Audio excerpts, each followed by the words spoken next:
और यदि -4x जोड़े तो यहाँ आ जाएगा -8x। तो हमारा 8x की तोड़ जो है बीच की संख्या का वो 4x ऋण 4x है। अब हम इसको बीच की संख्या को तोड़ देंगे, ऋण 4x ऋण 4x धन 1 बराबर 0।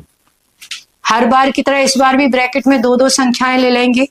16x का स्क्वायर माइनस 4x को एक कोष्टक में ले लिए, जो साइन है उसको यहां लगा दिए और 4x प्लस 1 को एक कोष्टक में ले लिए बराबर 0।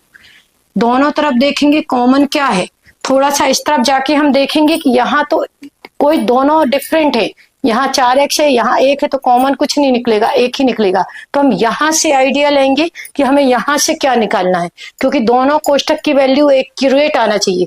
तो लास्ट में 1 है मतलब 1 यहाँ भी आना चाहिए। तो हम यहाँ से आइडिया लेकर इस 4x को यहाँ बाहर निकाल लेते हैं।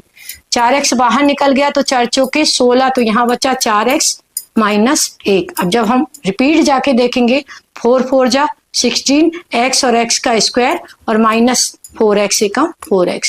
यहाँ पर कुछ नहीं, मैं बार बार बोलती हूँ कि जो आपका ब्रैकेट आया उसको आप उठा के यहाँ रख दीजिए 4x माइनस 1।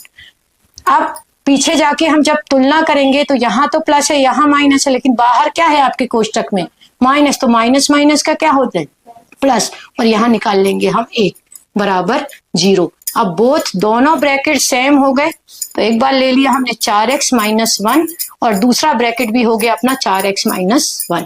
तो दोनों एक से ही हो गए 0। तो एक ही बार हम सॉल्व कर लेंगे, यहाँ पे दोनों मूल सेम रहेंगे।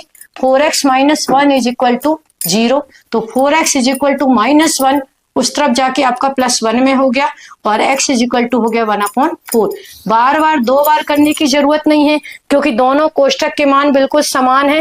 लेकिन आंसर लिखते समय हम 2 आंसर दिखाएंगे कि हमारे अभीष्ट मूल जो हैं, अभीष्ट मूल होंगे हमारे 1/4 और 1/4 हैं, क्योंकि 2 पूछा है हमें। एक इस कोष्टक का भी वही मान निकलेगा और दूसरे कोष्टक का मान भी वही निकलेगा कि दोनों की तरफ कैसे है सेम है, इसलिए ये हमारे आंसर हो गए।